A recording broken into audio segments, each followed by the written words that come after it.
Welcome, ladies and gentlemen, once again to our Wednesday evening extravaganza of fun here on the Paranormal Portal. And we've got a lot of fun coming because, you know, I stacked up a whole truckload of fun just because we had so many days in between. Makes it kind of easier, but hope you guys are doing great. Thank you so much for spending part of your night with us. And it's hump day. And as always on hump day, someone shows up. And who that is? Well, it's my good friend and co-host, the big toe himself of the Paranormal Portal, Mr. Don Longbeard. Mr. Don Longbeard. Oh, sorry. Yeah. I was waiting for my cue. That was it. That was it. Wow. Wow. What are you waiting for, a soundtrack or something? How you been? I was waiting for my brown chicken, brown cow intro music. Oh, what? Nothing. Never mind. I don't think we have that, Don. Hope you guys are doing great. Don, how are you doing? Oh, doing great. Just mid-drink, yeah. You weren't done yet, dude. You just got on the show. That's you can't. right. Oh, I gotta wait to talk a little bit before I can get a drink. Yeah, don't get a drink until then, in later. that case, I won't tell you what's in there. The Man, swill. The swill. Yeah. Yep. So it is. Yeah, it's Wednesday. It's hump day. There you go. Happy hump day. Happy hump day to you. And we got 2 full hours of the Paranormal Portal lined up for you guys. We're, of course, going to do the news here momentarily, and then we're going to get to the Discord question of the week. We got a bunch of responses on this question, which is great. I actually put it up this morning because I was like, oh, whoops.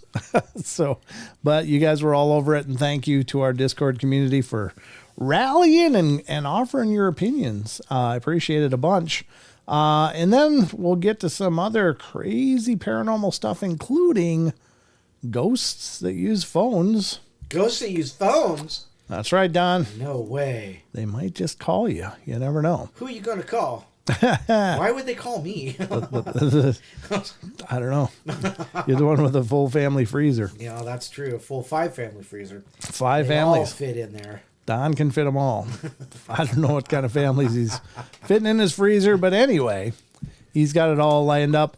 We are also going to be running the ghost radar. Yep. And you're seeing it right down in this corner here. It's this little thing right here. This is the ghost radar, and this is more for entertainment purposes than anything.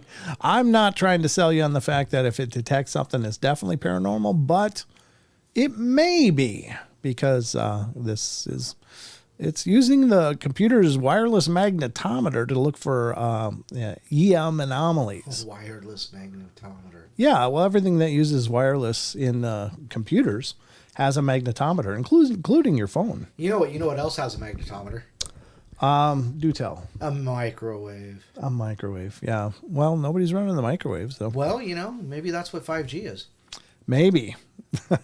It'd be going off all the time then, wouldn't it? Because I got 5G wireless. We'd be sick all the time. I got my router has 5G, so yeah. It hasn't made me any more sick than normal. It hasn't made me more sick, so that's good.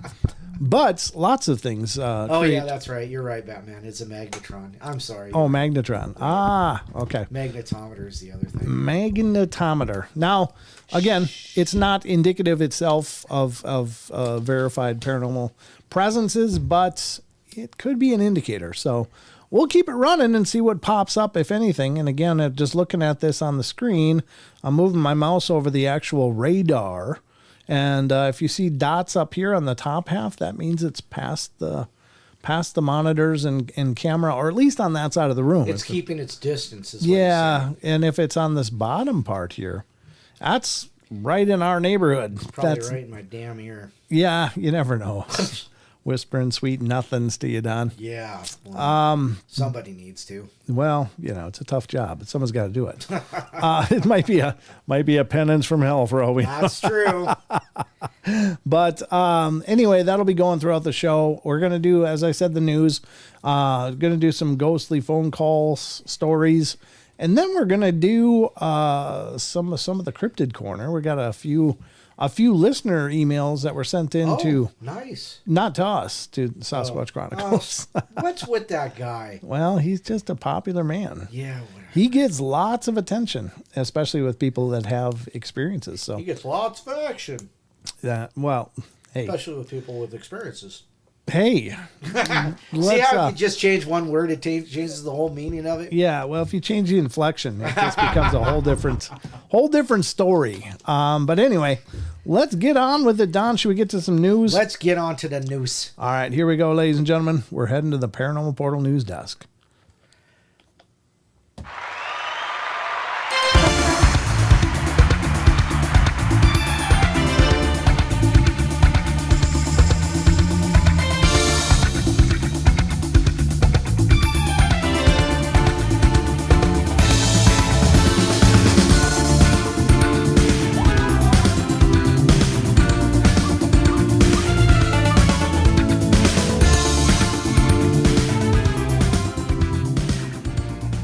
Don, we are the most trusted news. Did you know that? And apparently John Stevenson says we're the only news he trusts. Yeah, I know.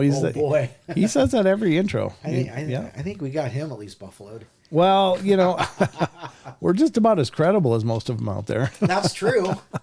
We're certainly more incredible than all of them out there. Well, obviously we're a little biased, but sure. Yeah, no, not at all. Absolutely. Okay, ladies and gentlemen, the first news story on the newscast tonight. Welcome to the Paranormal Portal News Desk, first of all. And this is where we cover paranormal news and interesting news, weird news, all the news that we can find that I think will be fun to talk about. Or else I'll make it fun to talk about.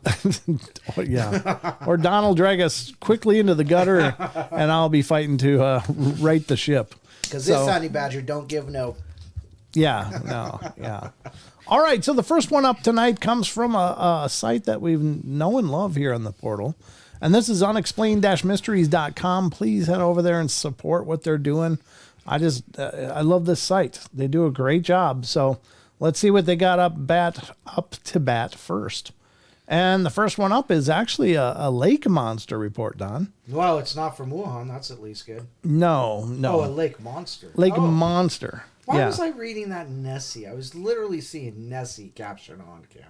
I don't know what goes. I don't know what goes on in that head of yours, John. But neither do I. lake monster captured on camera in Medin Dam, Mexico. Thank you, Sugar Britches. Aw, thank you, Sugar. She's so sweet. She is so kind. Thank you. All right, so there's a picture of what they're saying could be a lake monster. I guess when I'm thinking lake monster, I'm thinking something huge, like really huge. That looks like somebody took a large stick, a log, and threw it in the water. It kind of does, except it does have a circular wave pattern rather than more rectangular or oval. Well, that's maybe because they dropped it in lengthwise, like a toothpick, like this.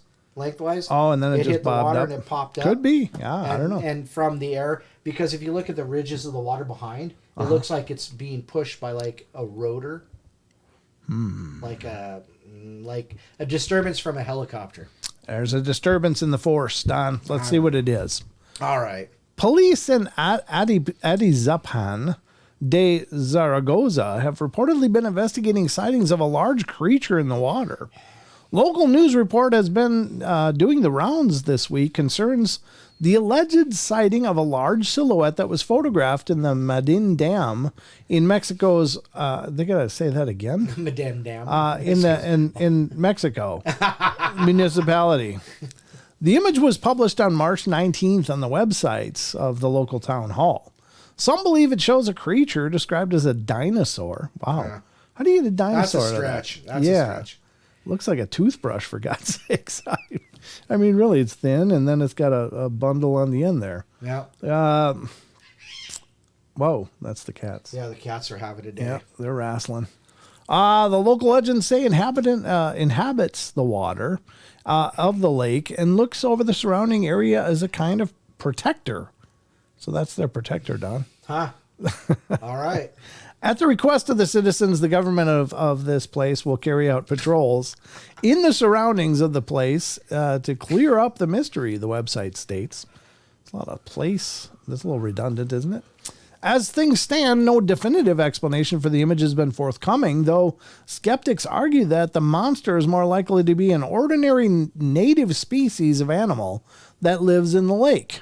One possibility is that it's some sort of crocodile, though this has yet to be confirmed. You can check out the official tweet for yourself below. Here's the official tweet.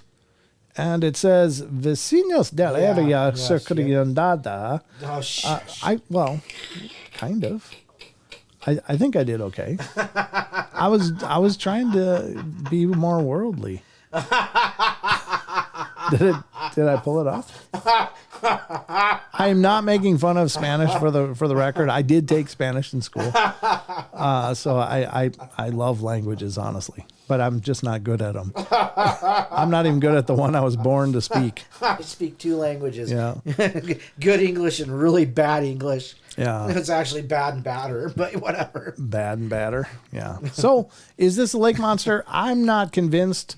A photo could be any number of things. It really would have had to have been video to be convincing, but that wake pattern doesn't match this very well. Not at all. So I'm not sure what's going on, but anyway. That looks like something was dropped in the water. Like it was just out of sight. And it's only one circle. It's like they caught it just as it popped up and created that circle. Right. Because if something would have dropped in, there would have been concentric circles. Yeah, I don't know. I'm not really feeling this as a lake monster, but I mean, it could just be a log, for God's sake, or a tree with a little root ball on it or something. Yeah. We don't know. A burl. Yeah. A burl, is that what they call it? Yeah, well, just a burl in the tree. Yeah. Tree and a burl, for sure. But whatever it is, I don't necessarily think that's a lake monster, but maybe people have actually seen something there. I don't know. I'm not fit to judge for sure. Batman says it's a cartel body that popped up. Finally came out of the barrel. Okay. Yeah, right. Like in Las Vegas where they were finding bodies. Yeah, those ropes finally broke from the concrete shoes. Oh, jeez. Oy. All right. Well, next up, we have an article from unexplained-mysteries.com. No, Eric says maybe it's a lake monster's log. If you know what I mean. I don't even know how to qualify that. That's one that I wouldn't be bothering trying to capture. I'll tell you that. Not even on film. Back the boat up, jeez. Nope. It's a brown shark. Thank you. All right, It's a Scott. brown chicken, brown shark. Yeah. Unexplained-mysteries.com brings us our next article, and this is Scotland's Cawdor Castle, said to be home to ghostly woman with no hands. Wow. No hands, Don. Well, there's women without legs. So ghostly women without legs. Let me back that train up a little bit there. Yeah. Choo-choo. All right, so let's see what this one says. The castle made famous for its connection to Shakespeare's Macbeth is also thought to be home to a resident spook. Situated in the countryside near Nairn in the Scottish Highlands, Cawdor Castle was built around the 15th century tower house and is perhaps the best known for its connection to Shakespeare's Macbeth, the titular character of which was made Thane of Cawdor, although in real life, the castle was not built until many centuries after the life of the 11th century King Macbeth. Today, the castle remains a popular tourist attraction, but within its walls, there's said to lurk a ghostly presence that many claim to have seen wandering its many rooms and corridors. The story goes that Muriel Calder, daughter of the Earl of Calder, was kidnapped as a child and forced to marry Sir John Campbell of Argyll. Argyll. Though some say she was genuinely in love with him. Oh, so it might not be a horrible tale. The tale has many variations, but the general gist is that Muriel had attempted to escape by climbing down from one of the castle's tower windows. While hanging from the sill, a single sword swing severed both of her hands and sent her plummeting to her demise. Well, that explains that. Oof. It is said that her... Unhand that window ledge. Yeah, literally. They unhanded the window ledge. It's said that her ghost sometimes appears in the castle as a forlorn spirit wearing a blue velvet dress, and those who have seen her claim that she's missing both her hands. As you would figure. Yeah, I guess, I don't know where they went, but wow. That's rather unfortunate. Beautiful castle, though. Yeah. That's really cool. Well, there you go. Might be a ghost over there. It wouldn't surprise me at all. I think, those older buildings, I mean, over in Europe, there we've got buildings maybe from the 1700s here, but like over there, 1500s is nothing, It's like, well, we've got about a bunch of those. It's from the 14th, by the way. Well, I didn't say this. I said the hundreds. Oh, the hundreds. Yeah, I didn't say the century. Oh, it is 15th century, so that is the 1400s. You're right. Never mind. I stand corrected, folks. I'll just sit. That's fine. You just sit. Well, actually, I'm going to sit, too. I'm tired. Yeah, actually, you know what? You forgot to switch. They want to see the castle because you forgot to switch scenes. I did? Yeah, now they get to see the castle. There's the castle. Scotland's Cawdor Castle. I was just admiring my shirt. Oh. You like your shirt? I do. I love this shirt. Well, there you go. It's a nice shirt, by the way. Is that new? No, I've had it for a while. Oh, okay. Well, you haven't seen it before. I think you have a lot of shirts. Though. I have a lot of shirts. Yeah. Dude, I got like maybe eight. Five that don't have holes in them. Yeah, no, yeah. There's most of my shirts are older than my kid.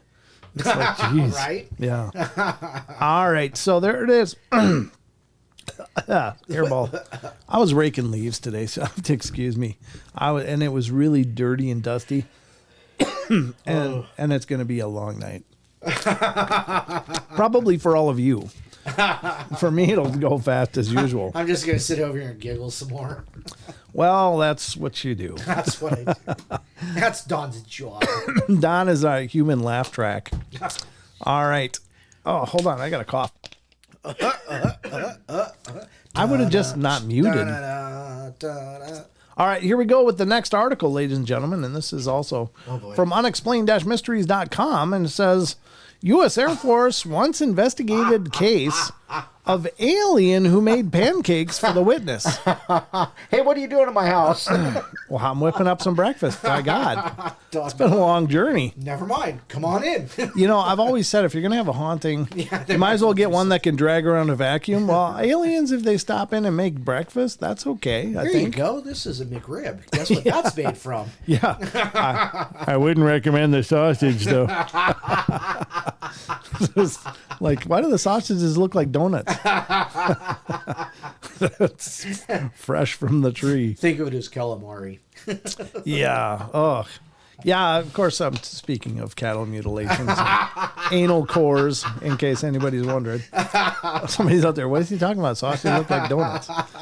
That's the big thing. Why do they core these anal cavities of bovines? It's like, really? There's better cuts on there. Just you got to dig a little bit, but You have to dig a little bit doing that too. well, no, not really. It's right there on the surface. This kid, I don't even understand. But anyway, They just want to see how this shit works. yeah, well, clearly. Yeah, they're like, hey, check these things out. They got 4 stomachs but 1 mouth. What? U.S. Air Force once investigated a case for alien who made pancakes for witnesses. One of the strangest cases in all of ufology involved an alleged alien encounter reported by chicken farmer Joe Simonton. Wow. We heard a lot of bizarre stories over the years, but this one is in a league all of its own. The incident occurred April 18th, not 16th, 1961, when Simonton, who owned a chicken farm in Eagle River, Wisconsin, claimed to have witnessed a shiny metal object land outside of his house. The 54-year-old described how the craft had opened up and a humanoid entity appeared. That's really wild. At first, the otherworldly visitor simply motioned to him and it wanted something to drink, so Simonton grabbed a cup from the kitchen, filled it with water, and gave it to the creature. Well, things quickly took a turn for the absurd, however, when, a short time later, one of the aliens reportedly entered his house, grabbed a pan, and started cooking a batch of pancakes. Wow. The entities then re-entered their craft and flew off. So they just made pancakes and left? Yeah, No kiss goodbye. Give me your number. I'll call you later. And they knocked down a pine tree upon their ascent. Oh, jeez. They were drunk. What? Yeah. The alien bar rush was over. Yeah. It was a hangover. Yeah. It was like at 2 a.m. That's insane, though. Like when you see all the bar people go to Denny's. The walk of shame. They just thought that's what you do. That's crazy. Simonton's account of what happened would go on to be investigated by Professor J. Allen Hynek of Project Blue Book, who took him out to dinner and quizzed him about what had happened. Samples of the alien-made pancakes were even sent away for analysis, but the results later indicated there was nothing special about them. They were just ordinary pancakes. Maybe they like pancakes. In the end, it was concluded that Simonton had likely experienced some sort of psychotic episode and that he had essentially hallucinated the entire thing.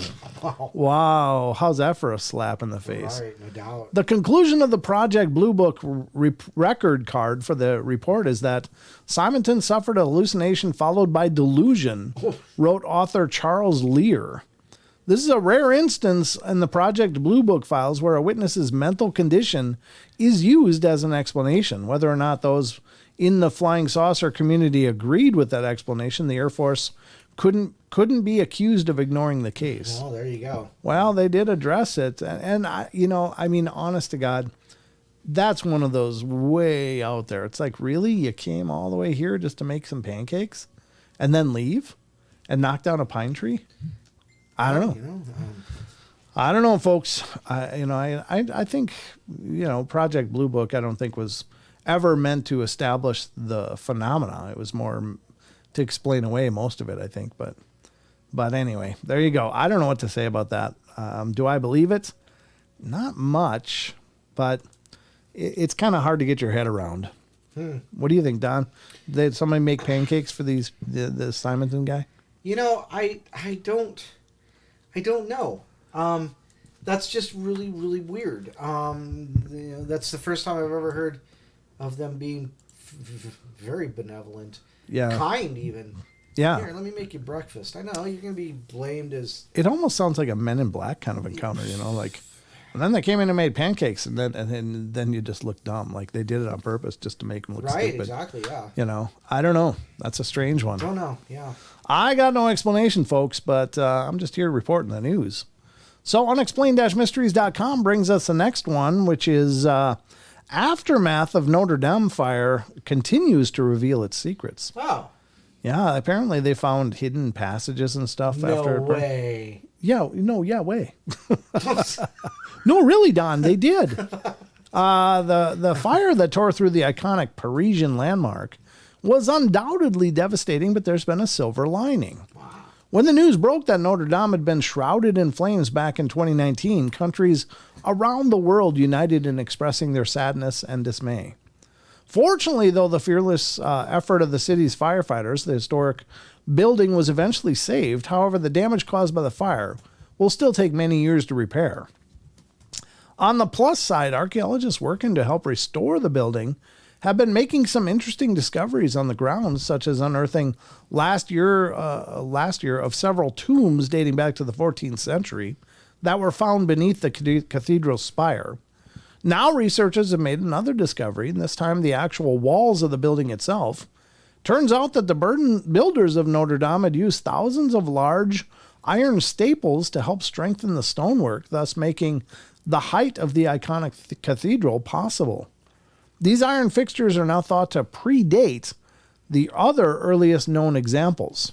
Notre Dame is now unquestioningly the first known Gothic cathedral where iron was massively used to bind stones as a proper construction material, archaeologists wrote. Well, there you go. They were way ahead of their time, Don. Yeah, absolutely. And they were actually really the builders of the ancient times, you know. Oh, yeah. You know, those times were just magnificent. Well, hell, there's still Roman bridges in use, you know. That's true, yeah. I mean, that is a feat I beyond got a in feat. an argument the other night with an 8-year-old. Okay.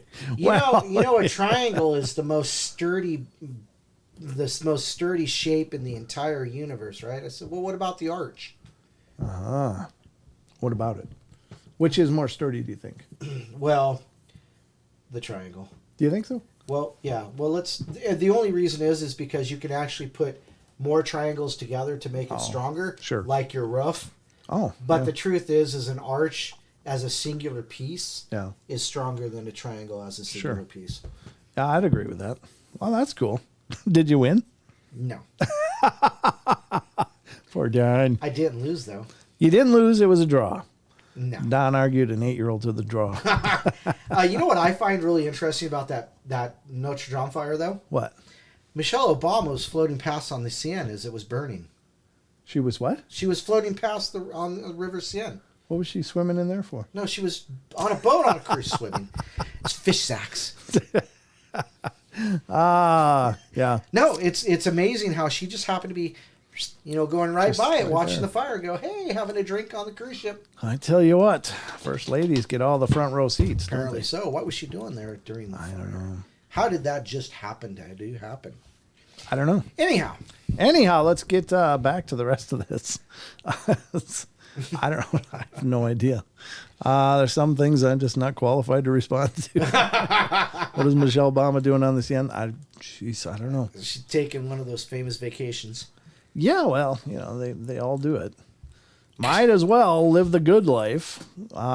Next up from unexplained-mysteries.com. This weird sea creature found in Sydney looks like a saxophone. I've never been to Sydney. Well, it does look like a saxophone. Jeez. Well, yeah, it does. It's like some kind of weird seahorse or something, right? Yeah. One social media user was so stumped by the discovery that they decided to post a photo online to see if anyone could identify it. It's fair to say that Australia is home to a wide assortment of weird and wonderful and oftentimes quite scary creatures. Weird and but wonderful. And quite scary. Yes. But beneath the surface of its pristine coastline lies an even greater assortment of organisms that wouldn't look out of place in the next installment of James Cameron's Avatar. This particular example, which was posted up on Reddit, is one such example. Featuring a long stem-like section as well as a curved, pockmarked lower area, the object looks a bit like someone's taken a miniature saxophone and then driven a car over the top of it. While a number of users offered a range of bizarre interpretations, it wasn't long before scientists had weighed in to reveal that the mystery creature was in fact something known as a sea pen. That's a sea pen, Don. Apparently it writes very well. Or at least splats. Well, I guess. It says, capable of growing up to 46 centimeters in length, these intriguing organisms are actually colonies of smaller anemone-like forms and typically found on the seafloor up to 70 meters down. They're relatively common in the eastern part of the harbor, well below the tide line, and so are usually only seen by snorkelers and divers, said Professor Shane Ayong of Australian Museum. Wow. Well, there you go. A sea pen, folks. They look like a sax. Look like fish sacks. Doesn't look like any fish sacks I ever saw. I'm just going to say that. So I guess they're a colony, Don. They're a colony. A colony. colony. Of what? How do you pronounce that word? What, anemones? Anemones? Yeah. Okay. That one I have no problem with. Give me something in Icelandic and it's a mess. But I can say an anemone. Let's go to the next one because there's more. And this is the last one, folks. From the last article on our News Fest of Fun here. Here we go. Another UFO incident. Unexplained-mysteries.com. Mysteries revisited the Carbondale UFO incident. Oh. Right. Right. Looks like Flight of the Navigator, doesn't it? Yeah, no doubt. Compliance. Going up. A strange incident involving a glowing silt pond would go on to spark a mystery that would endure for over 4 decades. The strangeness began one Saturday evening in November 1974 when 3 teenagers claimed to have witnessed a red whirring ball plummet from the sky over Salem Mountain and crash into a silt pond near to a local mine. Sorry. I don't mind. Police officers had been tasked with investigating the scene, discovered to their amazement that the pond had started to emit a strange, unearthly glow that would go on to persist for almost 9 hours. Wow. As word got around to the mysterious crash site, people started to turn up in the droves, and so-called Carbondale UFO incidents soon went on to make headlines across the country. But was something otherworldly really responsible for making the pond glow that night? Despite the enigma that surrounds these events, there is evidence to suggest that one of the boys may have actually hoaxed the whole thing by throwing a lantern into the water. Do you think that would make the whole thing glow? For 9 hours? No. Yeah, no way. No. A few days after the alleged crash, a diver discovered an old railroad lantern in the water, and one of the teenagers allegedly went on to claim he had thrown it in there to scare his sister. Almost 50 years on, however, the legend is still very much alive thanks to conspiracy theorists who believe that a UFO really had crashed in the pond and that the teenager had been coerced into taking responsibility for it as part of a cover-up. So could such a high-profile incident really have been sparked by nothing more than a young boy throwing a lantern into a pond? Or was there a bit more to it than that? Not for 9 hours. Unfortunately, we may never know for sure. There's no way a conductor's lantern can burn for 9 hours. Well, not only that, but in water? Yeah. I mean, what the hell? These things are not waterproof. No, conductor's lantern are not waterproof. It would hit the water and go, done. And it would sink joyfully to the bottom. It wouldn't make the whole pond glow for 9 hours. So that doesn't make a lot of sense. So I disagree with that assumption. And I agree that it sounds to me like the convenient cover-up. Yep. It's gas of Uranus. Sorry. As projected through a McRib sandwich. Oof. I projected some gas after a McRib, I'll tell you that. I've torn stuff up, Don. All right, folks. Well, that's going to wrap up our news festival for the night. Hope you guys enjoyed it. Had a few laughs, learned something new, and maybe got something to take with you to the coffee pot tomorrow at work to talk about. A water cooler. Or a water cooler if you don't drink coffee. All right, let's get back to the rest of the show.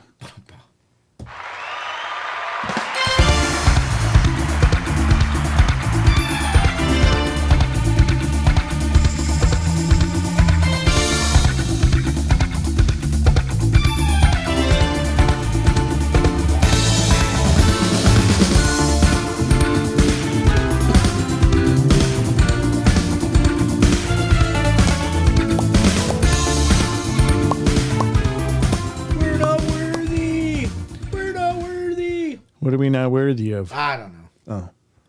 I don't know either. I don't know. But I know that we're worthy of continuing the show because we're about a half hour into it, a little over a half hour into it. Wow. It's gone fast, but the news, man, it's the news, Don. It's the news. It's all about the news. The news just sucks time. Hopefully in a good way, though. Bioluminescent algae. Yeah. Raindrops keep falling on my head. All right. So we got a lot more to go here tonight. As usual, we got the Discord question of the week coming up now, folks. So I hope you're all ready because it's time to explore the question of the week.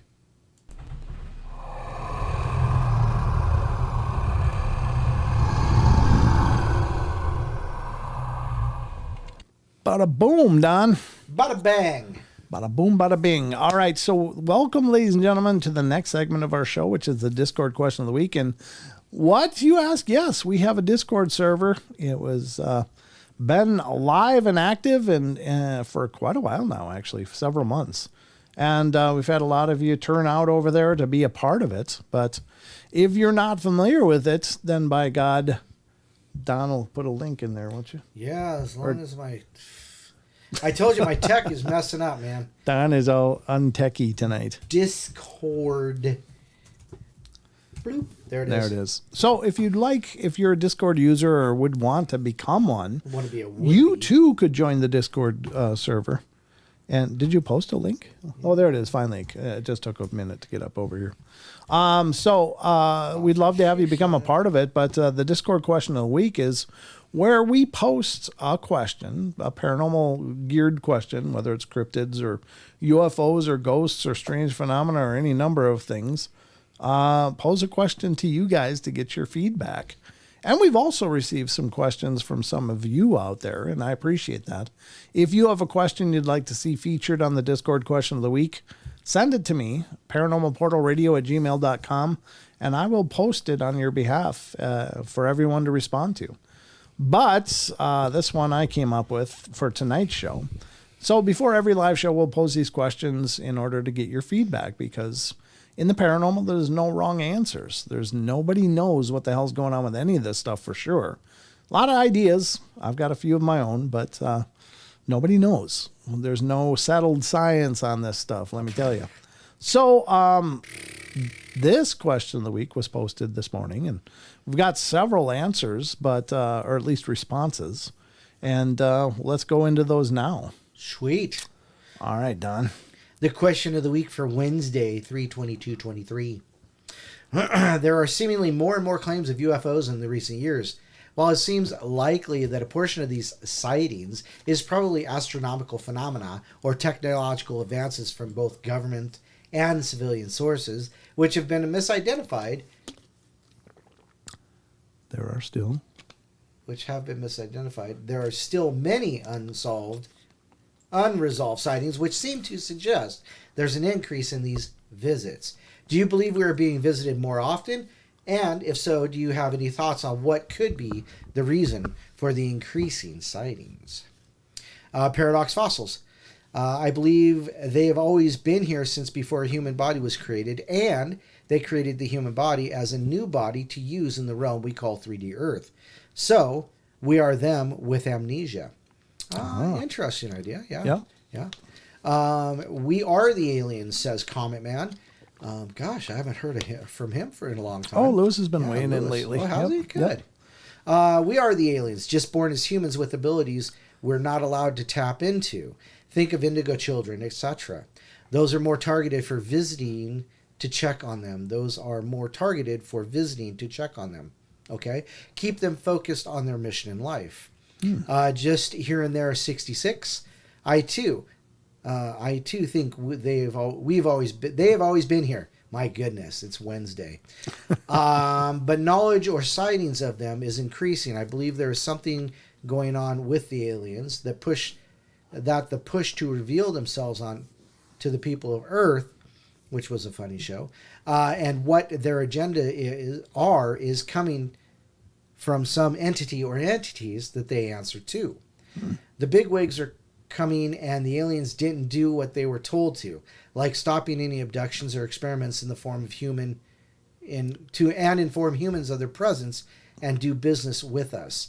Maybe if they don't have it all done by the time management gets here, it's lights out in the blink of an eye, meaning they are so powerful that with a thought, you and your entire race is gone. Oof. That's kind of a...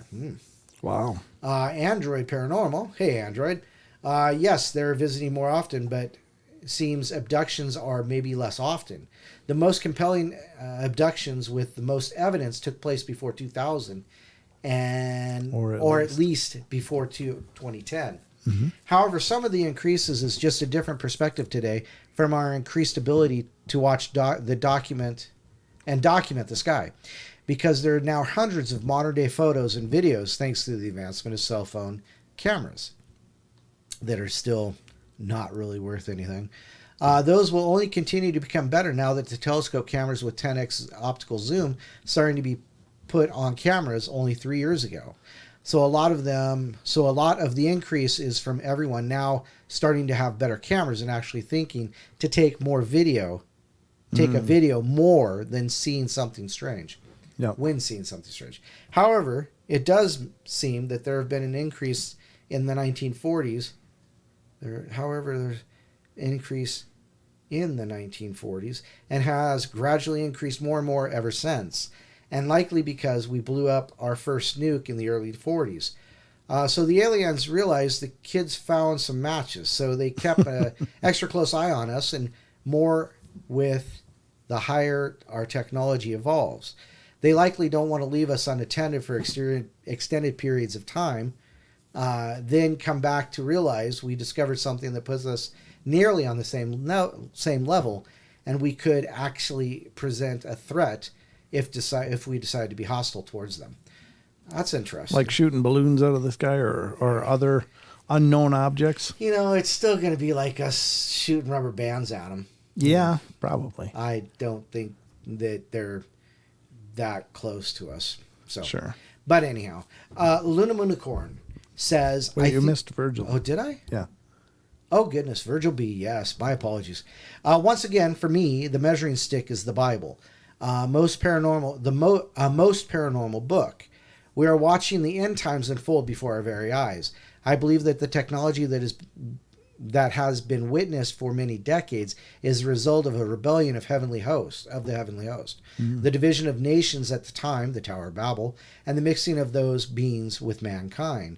1 Thessalonians 4:14-17 tells us that believers in Christ, Jesus the Anointed One, will be caught up, or other words, raptured. How will those in charge explain the millions upon millions of people who suddenly vanished? Alien abduction. There is a battle being fought in Ephesians 6:12, for we wrestle not against flesh and blood, but against the principalities, against power, against the rulers of darkness of this world, against spiritual wickedness and in high places. When we, the body of Christ, is removed, pure evil will be unleashed. Just recently, the concept of a giant mothership has been floated out in the media, and the stage is being set. Project Bluebeam. Are we being visited more often? I don't think so. We're just hearing about it more. Yeah, okay, you're hearing about it more. That's for sure. Yeah. Because it's easier to come out and talk about these kinds of things now because, well, we're more open-minded we're more open to the oddities of things that happen. Sure. In our world. All right. Well, there you go. Luna Moonicorn. I think we're being visited more often than we think. Surely they've gotten stealthier.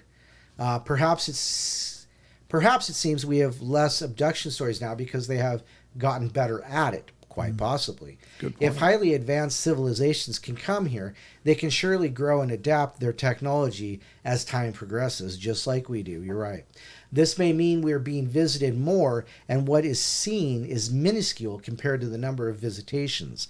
Increased reasons for the sightings could be that they are visiting more to see how we are evolving and how much we are screwing up the planet. Perhaps we're being observed like we observe animals in the environment and the environment in the wild. Yeah, that goes back to what was said about, gosh, I just can't keep a thought in my head today. It was something Android said. Anyhow, Storm, is that Storm 00? Yeah. Ah, there you go. I believe they've always been here. People in the past didn't report them because of the stigma they carried. Absolutely. My own encounter in May of 2005 was a perfect example. As a business owner, I've never reported what happened and only talked with my immediate family about it. It's a bit less so today for people. So I believe more of us are coming forward with our experiences. Yes, definitely. Yeah. Shepherdess. Sounds backwards, but hear me out. Maybe we generally aren't looking consistently in the night sky as much anymore, and therefore we don't have a solid knowledge base of what's normal and what's not, etc. So the times we do look up, we are more easily convinced we are potentially seeing some strange phenomena that may not actually be. Interesting, yeah. You know, we've really lost sight of the way we used to navigate. We used to navigate by the stars. This How is why weird is that? we're not looking around the stars. Hey, can you pay attention? Oh, please? sorry. I Yeah. was looking at my Hey, phone. Mr. Cellular Zombie. Yeah, that's the problem, I think. Yeah, hypnotism. There's merit to that. That is, yeah. Because I think it's very true. We're tunnel visioned into these little boxes and these little components that we carry with us and such. And I mean, it's been a meme for a long time now. You know, the trains full of people, the buses full of Right. people that aren't even talking to people around them. They're just looking at their little phones. And it's kind of tragic in a large sense. Yep. But maybe that's also why we're hearing more of it, is that we now have the means to communicate globally, you know, with the world, and, you know, have these webs of information and resources to connect to. But can you believe everything you read? Well, there's the conundrum. But I think it's pretty wild. And again, I don't know if, like many people suggested, is there more of it? Maybe not, Don. Yeah. You know, I don't know. You know, the stories have really, you know, cooled down, I think. I think we're just talking more about it, and we're going back and being researchers and rediscovering some of this stuff. Sure. Now, you know, I believe, personally, they've always been here. Because I personally like the idea that we are all Martian. That they left and seeded the universe because something happened on their planet that made it untenable, and they couldn't stay. They had to go. So I like the idea of being a Martian, like literally. You know, but you know, so I think they've always been here. But there's always the idea too that the Anunnaki created us to be, well, miners. Sure. Like miners.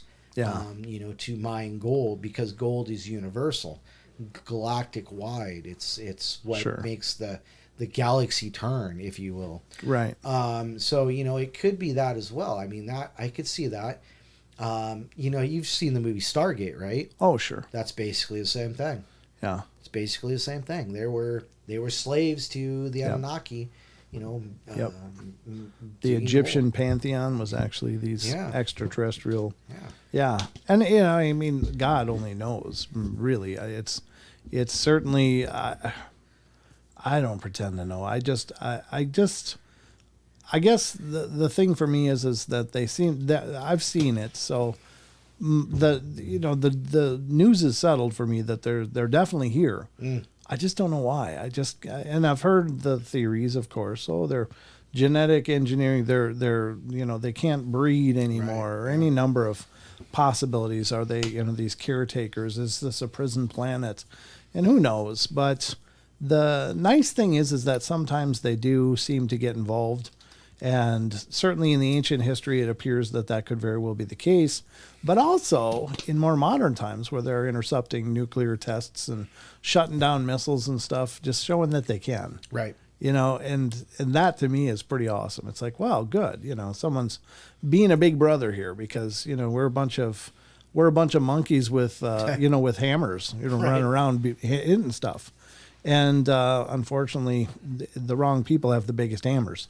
So it's nice to think that maybe there's a benevolent oversight happening here, and they're making sure we play nice. So Rachel says space is big, so why here? Well, because maybe we're the nearest thing to them. Maybe. Maybe we're their first contact or their first discovery. Right. Maybe it's because... Or we're their petri dish. Maybe that. Maybe they're down here trying to figure out what the DNA is supposed to do. Yeah. Yeah, who knows? We could be the experiment. We could be, they could be some part of the divine mind. Who knows? I mean, I don't know. I just can only throw ideas at it. But yeah, it's a great question. Why here? But I don't know if there's anything unique, like on those old movies. And I've said this on the shows before. I get a kick out of, there's one, what was it, Battlefield Earth or Battlefield I never did watch those. Well, there was one, and it was basically like, oh, these aliens are coming down and they're sucking up all the water. Right. And they had this mock news presentation on there, and the guy said, well, why are they here? Well, the Earth is unique in that the universe has lots of water, but only on the Earth is it in the liquid form. It's like, so they couldn't just put a match under some of that ice and make their own water. They had to come all the way across the cosmos to ours. Well, I wonder, and vacuum it up. Well, I wonder though, because ice can contain methane. So, what if that's actually a danger for them? Methane? Yeah, because you start melting it, and these methane pockets burst. Sure, but these are creatures that are we think possibly traversing the breadth and scope of the universe. So what you're saying is they have more intelligence than that. Well, we think. Yeah, well, they should. If they can circumnavigate the universe or dimensions or whatever, then I'm sure they can handle a few methane bubbles. I'm just betting. But anyway, thank you all for your input on this. I appreciate it a bunch. Great thoughts, all of you. And I like that we have representations of so many different viewpoints, because that's the spirit of this, is just to share ideas. Like in our modern age, communicating ideas has become almost a liability. And it's great to see people coming from their own backgrounds and their own ideas and offering it up. And there isn't any wrong answers. Again, so we'd love to have more of you guys come and participate in this. Farm says space time travel suggests a modicum of intelligence. Well, what does that give us? We haven't figured out either of them, Farm, so what are you saying? A mediocre intelligence. Android's on the phone. Android's on the phone. Well, we should probably talk to him then. Let's hear from Mr. Android. How you doing, Android? Hello? Hello, how's it going, guys? Good. Where you been, stranger? I've been busy. I had some family over and just busy. Oh, well, it's good to see you back. But great to hear your voice. Yeah. What's going on tonight? Well, I heard something last night that kind of fits with this topic. It's funny you brought up this question today after I read. I've been doing a lot of research into the UFO topic a lot more the past, several months, and I stumbled upon an interview about a guy named John Lear, maybe you've heard of him, who used to apparently work for the CIA, or he flew planes for the CIA. Right. And he had made all these wild claims, about UFOs. And what's his name? From the journalist in Las Vegas. What's his name? Escaped me right now. Who did the interview with Balazar and everything? And George Knapp, is it? Yeah, George Knapp. Yeah, George Knapp had interviewed this guy, back in the 80s, late 80s or early 90s. And John Lear, there was a CIA pilot, and he made all kinds of crazy claims, like, we had gotten bodies from Roswell, and that one of them was still living today. And, and this was in the late 80s or something, saying that one was still living today, and they had to keep them in these electromagnetic fields because they could do things with their minds. Electromagnetic fields kept them from doing those things with their minds. And that when we dissected them, we found that their digestive system was deteriorated, and they couldn't really eat and digest things. And then he said this thing that kind of clicked in my mind, that blew my mind. He said, well, that's why they do these cattle mutilations because they use that for their sustenance of all their vitamins and hormones and all that stuff. And they don't eat it, but they actually smear it all over their skin and absorb it through their skin. Whoa. And it blew my mind when he said that because, well, that's a crazy claim to begin with, but I don't know if you guys have heard. I haven't seen the documentary yet. It's one of the ones I haven't gotten around to yet, but there's a newish documentary. It's only a few months old, I think.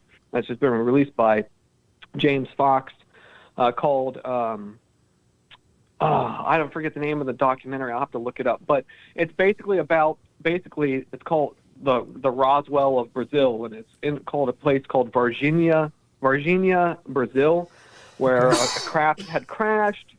And have you heard of that, Brent? It sounds familiar. Like I might have bumped into that. Yeah.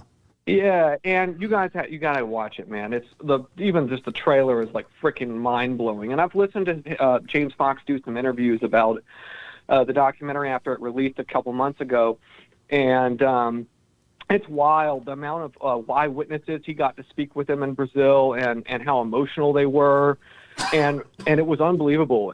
But anyway, so the point is the connection I'm making here is that just guy John Lear made this claim about them smearing I guess the blood or the guts of the cow all over their skin to absorb the nutrients and to give them sustenance or whatever.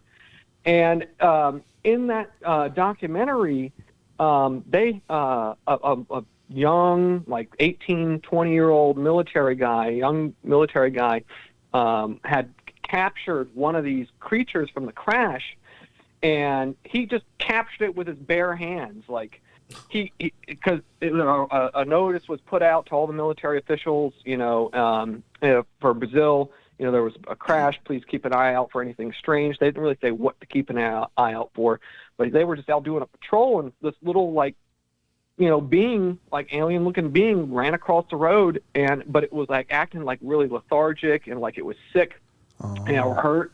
And so he just grabbed it with his bare hands and then threw it in the car, and then they took it to the hospital. And supposedly the report was his sister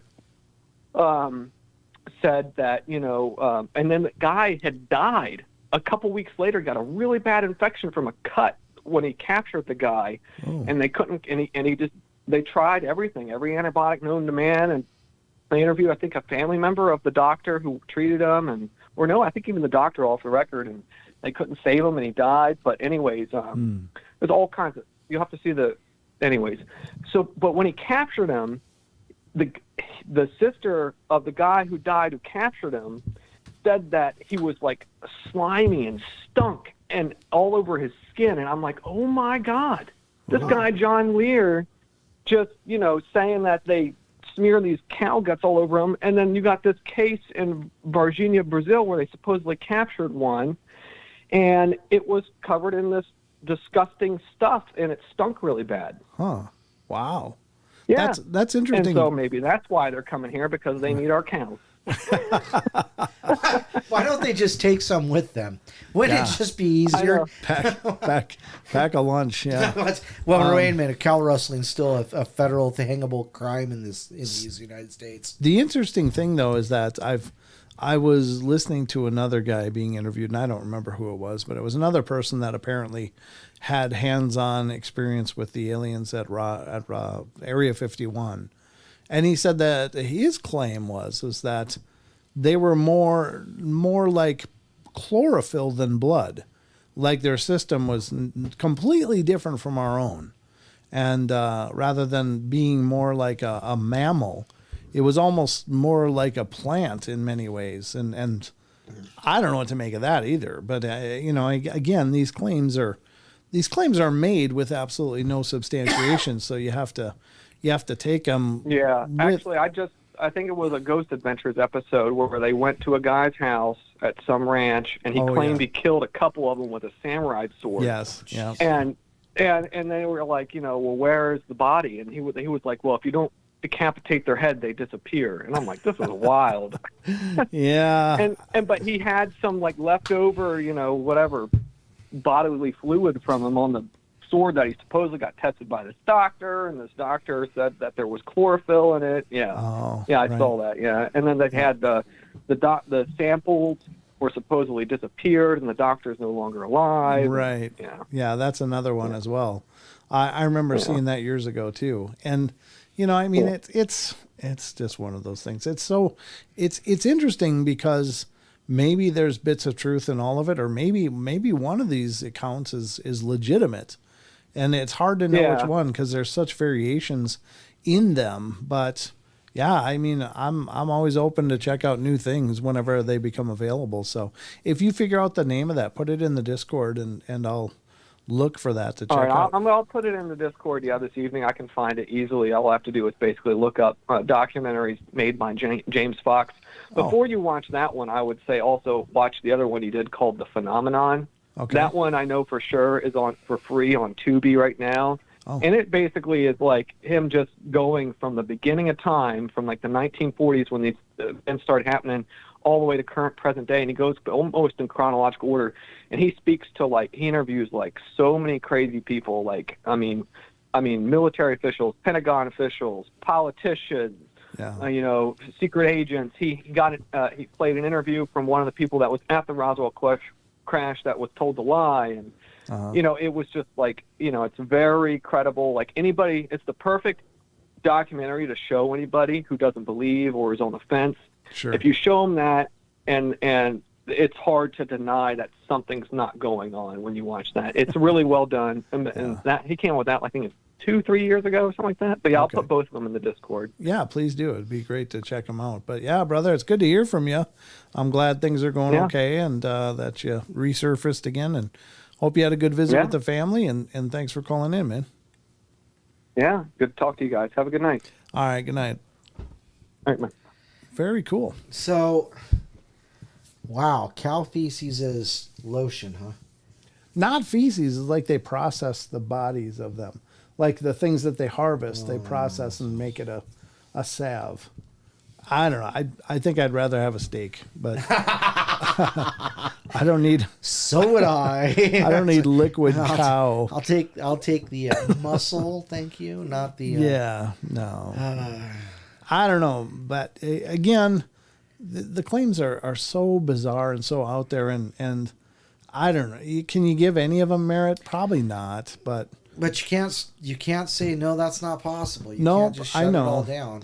But it does seem as far fetched and out of left field as it seems. I guess that's true. I mean, to keep with my theme, I try to stay open to all possibilities, but I have to be honest that I do have my own filters, I guess, and some things just are hard to get past. It's like, how do I get this past my objective mind? And I struggle with it. I can't always do it, but I don't say nothing that something is impossible. I just can't get my head around everything. I mean, and who can? We all have things that we buy into and things that we don't, and they're based on our own experience or ideas. But this has been that's like Lady Bathory, bathing in blood of virgin. Yeah. Yeah, that's horrible. That's right. God, why was I even thinking about that a few weeks ago? I thought about that. Bathory? Yeah, that came up somehow. And I was like, oh, yeah, I remember hearing that story when I was much younger. I think it was when I was in high school. I had this really gung-ho history teacher, and he just loved to bring up all these obscure facts. Right. Oh, she's the one that invented the bath or whatever. And then he talked about what she did, and it's like, oh, God, this is horrible. It scarred my young mind. It might be part of what's responsible for me being here now. There might be a part of the reason. But he told me about her wanting to remain youthful, so she bathed in the blood of maidens. And it's like, oh, what a horrid thing. Oh. Kind of sounds like a vampire, right? No way. No way. No way. Well, this is going to wrap up the Discord question of the week. Again, we'd love to see you get involved in this if you want to be a part of these discussions. Thank you so much. I saw someone was just typing, but did someone join? Here's the if you join, this is what you're going to see. You're going to be brought to the general, but over here is all the different discussion threads. If you are new to the Discord and not sure what to do, this whole panel of these are different things to talk about. If you're interested in cryptids, check it out. You can see that baboon and its big red butt. Oh boy. You can see all these other things that have been posted. Some amazing stuff that you guys are finding: Bigfoot, Dogman, ghosts, UFO, extraterrestrial encounters, cryptids, strange phenomena. There's music as well. And just recently added, as per request, Paranormal Library, where you guys are posting things about like books that you've read that you would recommend to people. And, you can post them there, or paranormal movies and TV. So if you want to let people know about things there. Oh, somebody posted Expedition Bigfoot. Who's that? Ross. Mr. Accord. What? You say? What? Mr. Accord? Like this Mr. Accord? Wrong one. Russell Accord, ladies and gentlemen. Hey guys, I was just thinking. Oh no! Right on. Yeah, that's right. That just happened. That was when we met Russ at Medellin Falls. That's funny. We're going to Medellin Falls this weekend. This Saturday. Yes, we are. Awesome. Yes, we are. So I don't think Russ will be there, but but that was funny.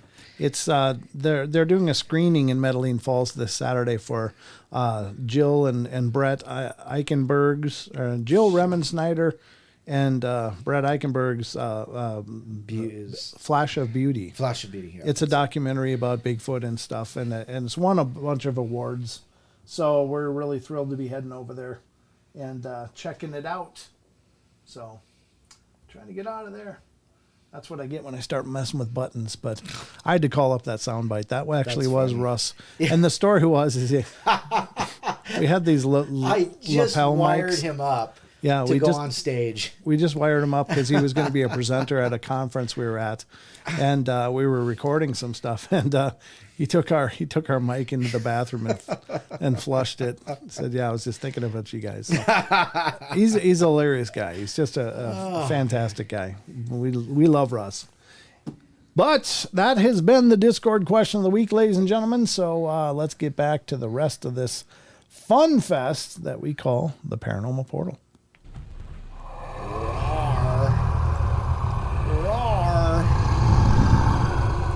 Roar.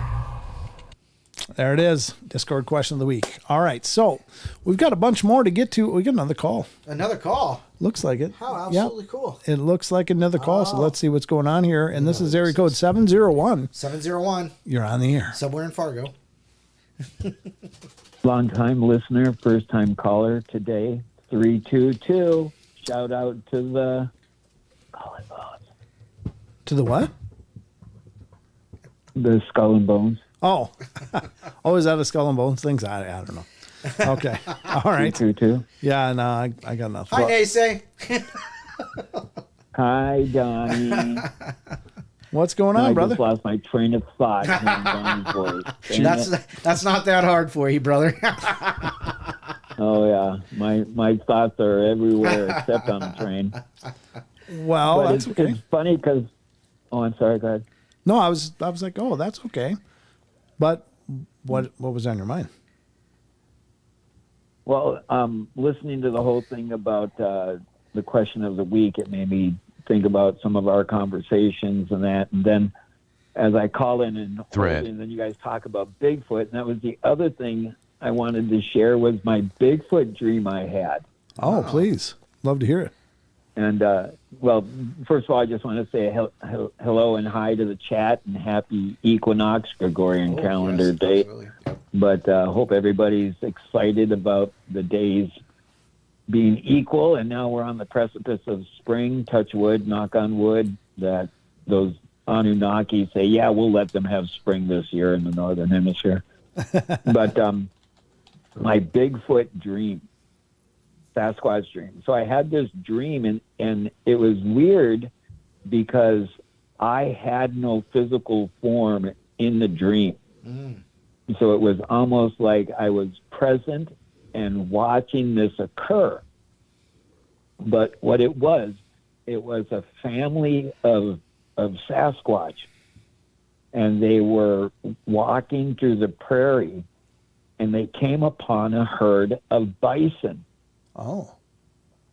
And when they came upon the herd of bison, then all of a sudden the bulls, you know, because the bulls are very protective of the herd. Sure.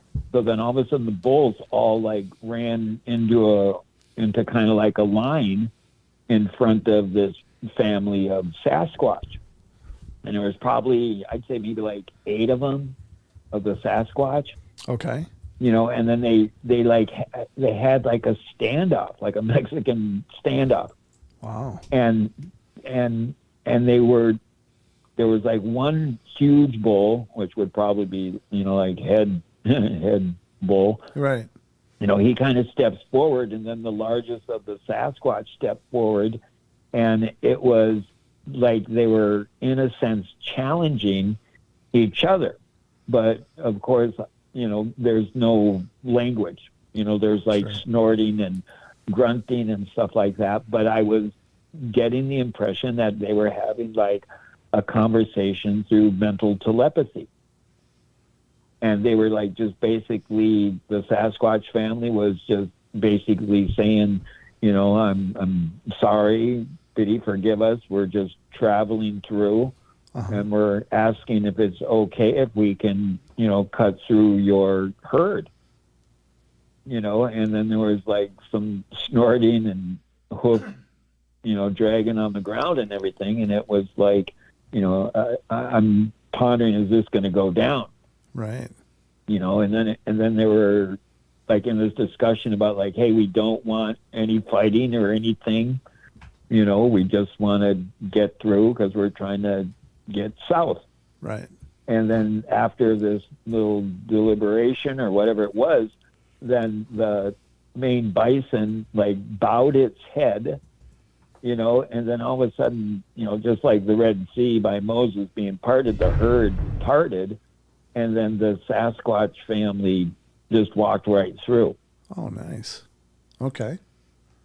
That's really... Yeah, and that was pretty much the dream. After like they parted, you know, and then the younger ones were like really nervous, and they were like holding each other's hands, you know, going through it. Right. And it was like, wow, what a dream. That's pretty incredible. Yeah. I mean, is this an unusual dream for you, or do you have these types of dreams often? Oh geez. Yeah,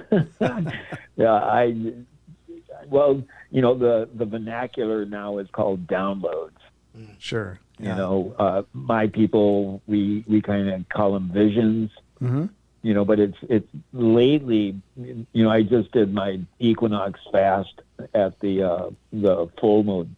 Right. And I did my 7 days back then, you know, and usually within those days of fasting and the couple weeks after, as long as I stay really strict to my diet and I don't give in to my taste buds, I continue to have these crazy, like right on the precipice of falling asleep or waking up, I have these like just bizarre, you know, crazy visions or dreams. Sure. You know, where sometimes I can like feel my body jerking in my chair. Right. Or, you know, like where you get like muscle spasms and you're trying to get yourself out of the dream. Right. And whatnot. I just looked up the buffalo just on a quick Google search. It says the American buffalo or bison is a symbol of abundance and manifestation, and the lesson learned by the Lakota that day is that one does not have to struggle to survive if the right action is joined by the right prayer. The birth of a sacred white buffalo is a sign of hope and an indication of good times to come. So I don't know if there's any known what does the Bigfoot represent, but it seems pretty profound. Like it seems because you said you were formless as well. Like you didn't have a body. You were just a presence, right? Yeah. That seems powerful to me. That's a lot of times in my dreams, that's kind of like the state of my existence. Okay. Huh. And then there's times when I can like see my physical form, and more times than not, I'm walking and seeing in my dreams. Huh. Okay. But and usually it's rarely me in my wheelchair when I have my dreams. But one of the teachings that I was told about the bison is that if you look at the way that the bison is built, in its physiological existence, when a storm would come, the bison, they would turn towards the storm and they would just start walking into the direction of the storm. Right. And if you look at the bison from an aerial view, the very front of the bison is all covered with fur, and then it's really kind of tapered. Right. And so when they create that line, then they kind of like triangles, they fit together. And so the front of the herd would be all of the bulls, and then they would have all of the cows would be around, and then they would have the calves in the center. Oh. And if you're in the center of a bison herd, well, you can't roller skate in a buffalo herd, but in the center of a bison herd, is a lot of heat is generated. Because if you think of these massive herds, right, back in the day before they were just slaughtering them with trains full of Gatling guns. Yeah. Going on that, but it's that whole strength and perseverance of them going through the storm and just taking it on headlong, because you'll go quickly through the storm instead of just staying there and letting the storm, take its toll on that. Right. So, but I thought I'd just share that one with you. I wanted to say happy equinox, and check your inbox, because that Serpent Mound guy got back to me. So. Oh, okay, cool. Wonderful. All right, brother. Well, thank you for calling in. It's great to hear from you, and I hope things are well for you.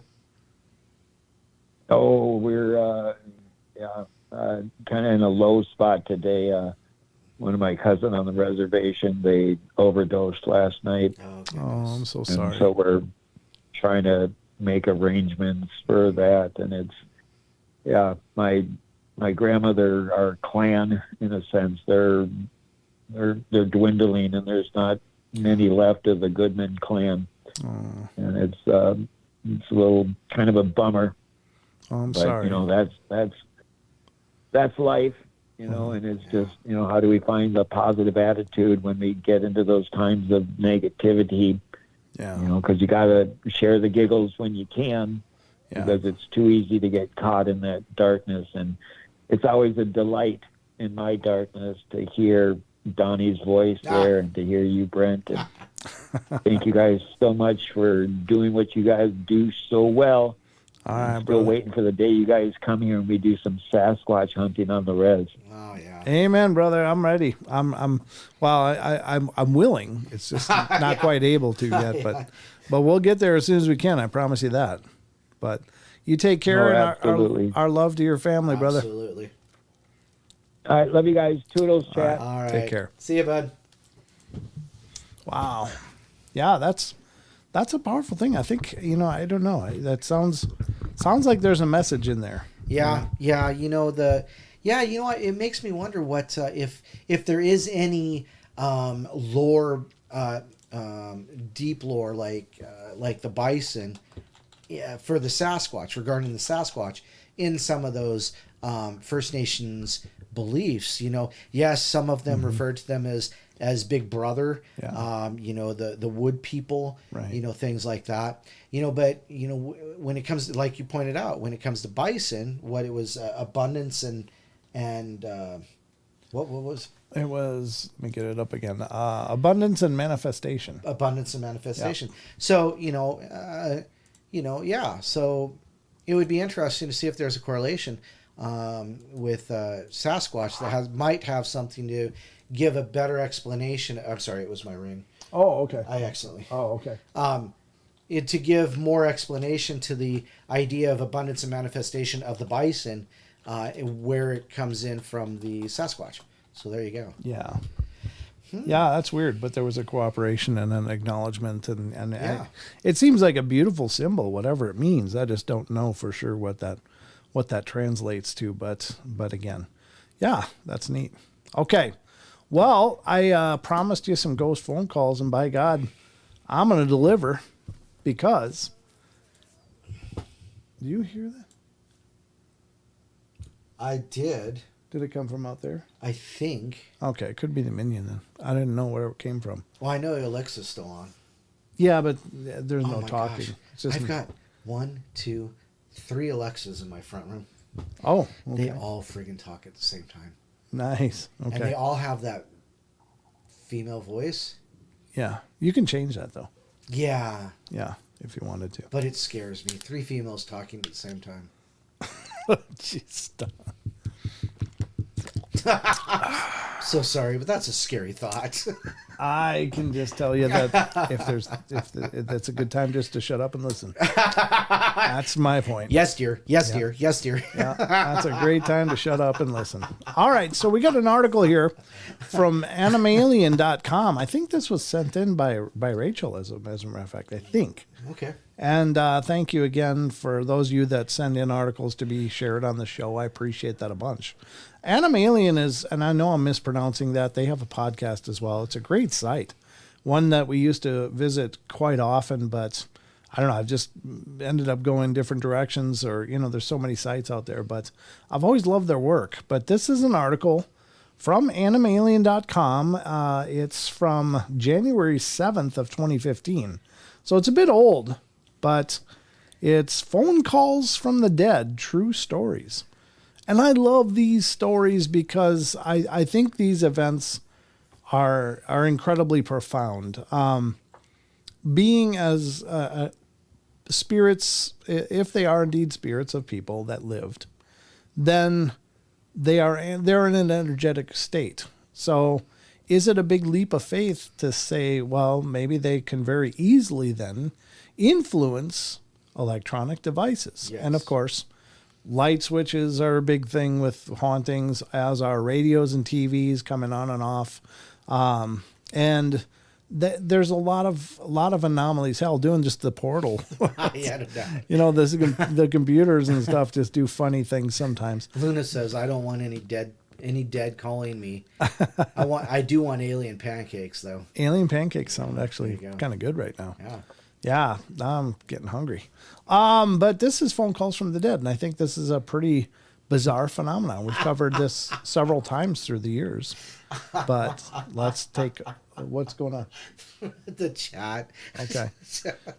All right, so Phone Calls from the Dead, True Stories. And it says the familiar telephone looks the least probably thing you would associate with the supernatural, but throughout the years, there's been lots of reports of ghosts ringing up people, and that's the topic of this collections of strange but true tales of phone calls from the dead. In 1969, a New Jersey rock music performer known as Carl Uphoff received a telephone call from his grandmother. Nothing strange about that, you might think, but Carl's gran had died 2 days earlier, and Carl was 18 at the time of the phantom call, and there had always been a special bond between him and his gran, who was deaf. She used to phone up Carl's friends and ask, "Is Carl there?" But because she knew she wouldn't be able to hear the reply, Carl's gran would then say, "Tell him to come home at once." Well, Carl's friends were always irritated by the deaf old woman's constant calling, and used to tell Carl he should have given his gran their phone numbers. Shouldn't have given his gran their phone numbers. One day, Carl's gran died, and the teenager was naturally upset, but he had no leanings towards spirituality, and clearly never expected to hear from his gran ever again. But Carl was wrong. One evening in 1969, Carl was with his friends in the basement of an apartment in Montclair, New Jersey, when the mother of his friend came down and said that Carl was wanted on the phone. When Carl walked upstairs, he talked to the old woman and realized he was talking to his gran, who had recently died, and before he could ask her how she could call to him when she was dead, the woman hung up.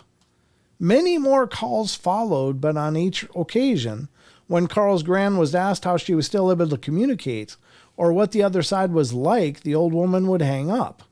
In the end, the call stopped, but Carl felt that his gran was still watching over him. Jeez. Was there any substance to those phone calls? Well, I don't know. I mean, anytime he asked her anything substantive, like, hey, how are you calling me? Or what's it like there? It was just like, click. But I want to know what she was saying. I don't know. It's like, hi, Carl, it's Grandma. I love you. Yeah, maybe. Come on over. We'll make fried chicken and mashed taters. Maybe. It's hard to say. Hey, Grandma, how are you talking to me? You're dead. Click. Yeah, well, you remind somebody they're dead. They might hang up on you. Maybe. Maybe that's part of it. Maybe she was just... Fine, be disrespectful to me. Click. Yeah. You're just like your mother. Oh, gosh. Who knows? It's hard to say, but... I just think the whole concept is interesting, but it almost seems like there's rules. Like, maybe they can do that in these rare circumstances. Yeah, sure. But they still, and it's weird. Why wouldn't they be allowed to say, well, turns out we can do anything we want over here? Or, I'm a spirit now. I can do whatever I choose. Ooh. But it's just like this cloak of silence. Yeah, cloak of... Right? Like a shift of dimensions. Right. I don't understand that.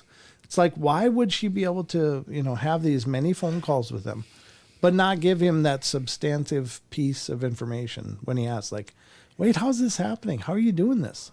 Click. It's like, is it supervised? Is it like a prison program where, there's a guard going, hey, you're about to cross the line. I don't know. It's very, very strange.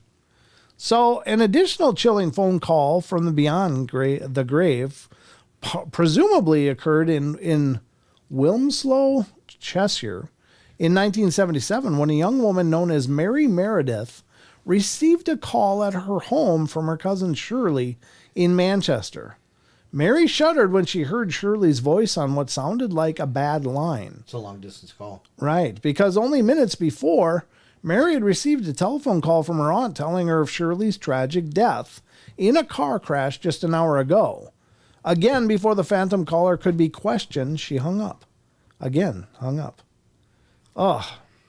In 1995, a radio station in Liverpool, England, featured a medium named James Byrne, who came on a phone-in show each week.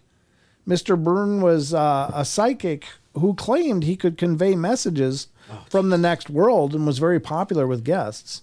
In fact, he was so popular, callers would jam the switchboard at the station whenever he was on the air. One woman named Mrs. Wilson of Ellesmere Port rang the radio station, desperate to get in touch with James Byrne because her grandfather had died a year ago and she wanted to know if he had any messages for her. And unfortunately, Mrs. Wilson couldn't get through to the medium because the lines were jammed solid. And so she just sat back and listened to Mr. Byrne on the radio show. And around 10 o'clock that night, just as the News at 10 news program was starting, Mrs. Wilson's phone rang. The woman answered the call, and a familiar but distant-sounding voice said, "Look, love, I'm all right. It's great over here. I'm with your grandmother and all the other nice people who have passed on." Huh? Wow. Mrs. Wilson was naturally astounded, for she recognized the caller was her late grandfather. "Granddad, is that you?" she muttered. Her legs felt weak. "Yeah, love, now listen. Stop living in the past and reminiscing. Go forward. I'm still around looking over you. But I've got to go now, love. Give my love to the kids. Bye," said the old man's voice. And it faded away until Mrs. Wilson could only hear the purring tone. Wow. That's pretty cool. Like, he went all out. Yeah. It wasn't just, well, is that you, Granddad? Clicking. Yeah. It was like, no, we're fine. But listen, move on. It's time to get going. So, very cool. Very, very cool. I'll keep reading. Yeah, Mrs. Wilson wondered if someone was perpetrating a sick joke, So she dialed 1471 on the phone in order to get the caller's number, but the automated voice on the line quoted Mrs. Wilson's own number. In other words, the call had originated from her own telephone. Mrs. Wilson had no extension and was therefore convinced that her grandfather had somehow called her from beyond the grave to let her know he was okay. That's cool. I wish more people could get that experience. Just talk to John Edwards. Sylvia Brown, I don't, I'm not saying that there's no merit to them, but John Edwards does that 20 questions thing. Yep. And it's all just dialing in. I see the letter G. Does anybody take the letter G? Well, Just G. God? Yeah. In the late 1980s, a Manchester woman in England named Sadie lost her husband in a tragic circumstances. Her husband left her a considerable amount of money in his will, and Sadie and her 7-year-old daughter, Abigail, subsequently moved to a graceful old cottage just outside Sandbach. The landlord asked for a modest sum as a deposit on the cottage, and Sadie wondered why the rent was so low on such a desirable rustic residence. What? She's about to find out, isn't she? She and Abigail gave the dusty cobwebbing place a good spring cleaning, and later had it decorated, and Sadie fell in love with the peaceful rear garden, which had a sad-looking weeping willow in the middle of its neglected lawn. 3 months after moving into the Cheshire County house, Abigail excitedly told her mother one December evening that she had just seen a kind old woman in a long black dress standing beneath the willow tree, smiling at her. Abigail said the woman waved once and faded away. Abigail was a quiet, honest child who was not in the habit of imagining things and embroidering fanciful stories, so Sadie was a little unnerved by her daughter's tale of the ghostly woman. However, there were no further sightings on the phantom, so although many strange things did occur at the cottage not long afterwards. One night, Abigail said she felt dizzy. Sadie put her daughter to bed and earlier than normal and surmised that the girl was just overtired, and she had risen earlier than normal that day and had helped out in the garden, digging with the weeds. And Sadie decided she would have an early night herself and retired to her bedroom with a book. An hour had passed when there was a knock at the door of the cottage. Sadie was naturally alarmed and wondered who could be calling at 11 p.m. She went downstairs to the hall in her slippers and nightgown and nervously asked who was there. A well-spoken man replied that he was a doctor and he had been called out to examine a girl named Abigail. Sadie unbolted the door and opened it. A tall, gray-haired man stood in the doorstep carrying a briefcase, and he looked at a card in his hand and it said, "You are Sadie?" And he apparently knew Sadie's surname. Sadie explained that she had not called him out, but invited the physician indoors anyway. She took him up to Abigail's bedroom, and the doctor gave the child a quick examination. He pointed out the rash on Abigail's arms, and after shining his penlight torch in her eyes, he told Sadie it looked as if Abigail had symptoms of meningitis. The doctor drove the girl and her shocked mother to the hospital, where Abigail was positively diagnosed as suffering from the potential fatal condition. Because the brain disease was caught in its early stages, the antibiotics and other medicines luckily overcame the life-threatening condition. Hey, explore every article. Oh, okay, yeah. That's crazy. So somebody called this doctor, right? Somebody notified him, and was it the Phantom Woman?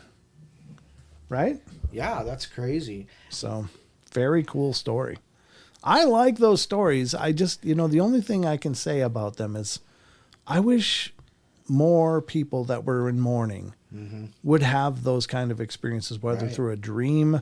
And dreams are probably less potent because they're easy to dismiss. Well, it's just, my subconscious mind processing things. I've questioned myself dozens and dozens of times on some of the dreams I've had, especially, the few that I've had with my dad. But I keep coming back to the fact that, my God, it was so real. Yeah. It was more real than me sitting here doing the show. Right. And I've never dreamed like that before. Right. So I've had one dream like that. Have you? Yeah, so real. It seemed surreal. Yeah. Like it was more real than real. Yeah, and that was my Odin dream. Oh yeah, exactly. So very powerful. So I don't know. I just wish more people had these kind of moments where they could connect one more time. Right. Because how many people that are in grieving are like, just one more time. If I could Yeah. only just one more time. Closure. It's closure. Yeah, for them, you know? sure. And it's just, if they had that one more time, how much easier would it be for them to move on? It's like, well, okay, I know Grandpa's fine. I know that somebody, whoever you love, is fine. It's just that reassurance, because Right. it's the unknown. The unknown is the pain, Right. and it's maybe it's a selfish pain in a lot of ways, but it's still, there's a hole in your heart all of a sudden. And the only thing that can fill it is knowing, hey, it's okay. Everything's fine. This is the way things go. And the person I love is doing great. Then you can move on. You can move forward. But Right. I wish more people had those moments where they could connect like that. Just one more time. And then you'd ask for another one probably, right? Right. Well, but Okay, just one more time. One more time. Because that wasn't enough. There's something else I got to tell them. So yeah, and there's so many people that say that. I just wish I could have said I love you one more time, or what? leg. Thread and leg. Yeah. Leg's the word. Yep. There you go. And they say that, I wish I would have said, I love you this morning before they went out the door, or, Right. Got that kiss before they went out the door, whatever Sure. that is, and it's hard. I can imagine it's hard. Crazy. It's that's the hard part, is that death is it just hits. Yeah. And all you can do is just reel, Right. with just the mind numbing, like, wait a minute, this is only a one-way deal. I mean, and once it happens, there's a complete separation. So yeah, it's just such a shattering thing. But I don't know. Here's one. It's a quick one from Sasquatch Chronicles, and we're going to go into the cryptid corner now. Then special thanks to Wes. Appreciate you letting us use the blog for part of the shows. But this one is a sound file, and this is it's from March 18th, so it's literally just a few days old. Batman says, I want to hear the Ghost Radar start calling out Powerball numbers. Yeah, no kidding. Well, somebody the other night recommended that, hey, when it spits out those numbers, maybe those are Powerball numbers. Huh? It's like, yeah, but there's never enough. It's like 15, 19. It's like, okay, that's 4. Or it's 2 numbers, or it's 4 numbers. And so Right. you'd have to buy a bunch of tickets with the different variations. Wouldn't it be something if it was right, though? Like you get the daily 3 or whatever. Right. The pick 3. Yeah. Yep, the pick 3. All right, so this is from Sasquatch Chronicles. And this is the blog, March 18th, 5 long screams. And we're going to play this sound file because these are possibly Sasquatch screams, and I think these are fantastic. And this was recorded on the Browns property in Washington State. I've reached out to Jonathan Brown to see if this was a recent recording, and it was dated 2020. So here's the sound file. I haven't pre-heard this, so we're going to all hear it together. But I find these vocalizations to be pretty fascinating because just the power. But anyway, my late husband visited me 2 days after he passed. Makes me cry. Oh, that's beautiful. Yeah. I'm glad that he did. I'm glad. And that's such a powerful thing. So, yeah, I'm glad you had that moment. All right, 5 long screams, possible Sasquatch. I got the sound on, yep.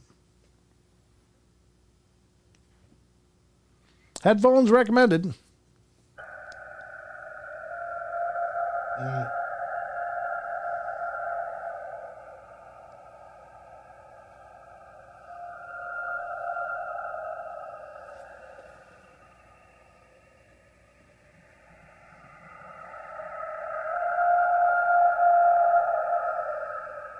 God, that's a haunting sound.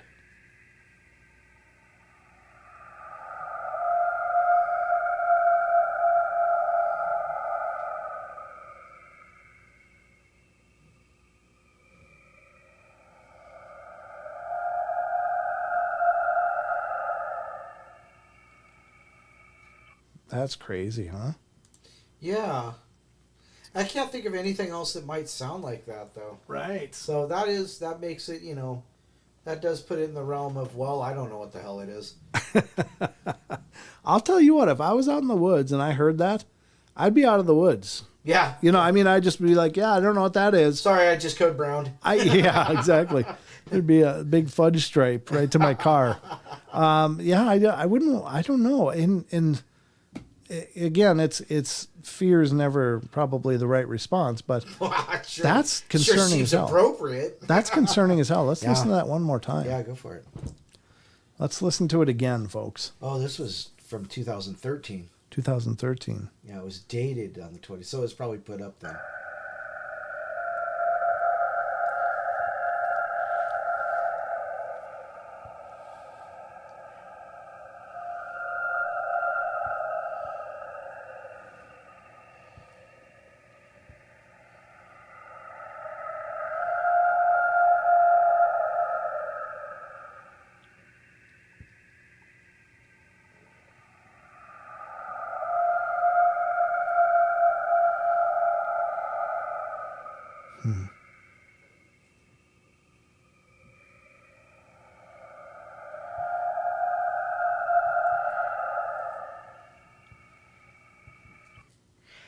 Pearl said something in labor, so like a Sasquatch giving birth. So that would be interesting. Who knows, right?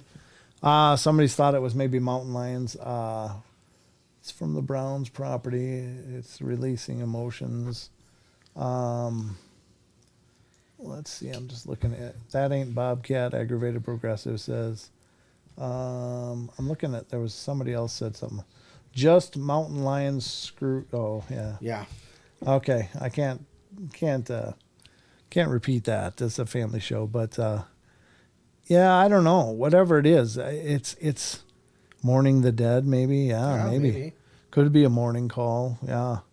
I don't know. It does sound really haunting. It just sounds really haunting, but it's just unfamiliar. It does sound like it's far away. Well, I mean, it's obviously not anywhere near the microphone, but that's the other part of it that I think is really powerful, because in the forest, sound doesn't carry because there's a bunch of trees. Well, yeah. The trees act as a muffle. That's a sound break. And the fact that their calls still go, through mountain ranges or through valleys and stuff is really powerful. Now, if you're up on top and stuff, sure, you can yell and get a good carry, but that still sounds really powerful, even though it's in the distance. And what do I know? But it is compelling. So, again, special thanks to Wes for letting us use that on the show. I don't know who had submitted it. Who from Salish Sasquatch? Okay, that's a group over in Washington, I think, right? Yes. Yeah. So very cool. Very cool. Next up is another one from Sasquatch Chronicles blog from March 19th.